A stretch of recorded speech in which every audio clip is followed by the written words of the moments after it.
आता पाहूया महत्त्वाच्या बातम्या। पुण्यात 100व्या अखिल भारतीय नाट्य संमेलन उद्घाटन समारंभ। मुख्यमंत्री एकनाथ शिंदे, शरद पवारांची उपस्थिती। अजित पवारांची कार्यक्रमाला दांडी। अजितदादांनी पवारांसोबत एका मंचावर येणं पुन्हा टाळलं। पहिल्यांदाच नाट्य संमेलनाचं अध्यक्षपद मिळाल्याने मला मुख्यमंत्री झाल्यासारखं वाटतंय। प्रशांत दामलेंचं मुख्यमंत्री शिंदेंसमोर वक्तव्य। ऐतिहासिक ठिकाणांवरील अतिक्रमणं टप्प्याटप्प्याने हटवलं जाणार। उपमुख्यमंत्री देवेंद्र फडणवीस यांची माहिती। आणि अतिक्रमण आहे तिथे टप्प्याटप्प्याने आम्ही हटवणारच आहोत।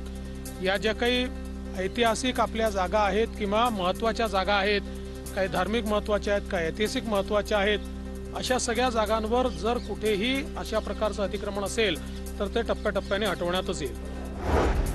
कोल्हापुरातील पावनगडवरील अतिक्रमण प्रशासनानं हटवलं। पावनगडवरील अनधिकृतपणे सुरू असलेल्या मदरशावर कारवाई। गडावर पोलिसांचा मोठा पोलीस बंदोबस्त। ईडी कारवाईला मी घाबरलो नाही। मी काही चुकीचं केलं असतं तर अजित पवार गटात गेलो असतो। रोहित पवारांची ईडीच्या कारवाईवर मिश्किल प्रतिक्रिया। तर रोहित पवारांकडून अजित पवार गटाचा अजित पवार मित्रमंडळ असाही उल्लेख। जर खरीच चूक मी केली असती तर एक काल मी भारताच्या बाहेर असताना मी परत आलो नसतो। जर मी खरी चूक केली असती तर अजितदादांबरोबर त्यांच्याबरोबरच मी आता भाजपबरोबर जाऊन बसलो असतो। रोहित पवारांच्या बारामती अॅग्रोवरील ईडीच्या कारवाई विरोधात शरद पवार गट आक्रमक। मंत्रालय परिसरातील शरद पवार गटाच्या मूक आंदोलनाला पोलिसांचा विरोध, तर विरोधानंतरही मूक आंदोलनाचा इशारा। मराठा समाजाला ओबीसीतून सरसकट आरक्षण देणं शक्य नाही। आम्ही तसं होऊही देणार नाही।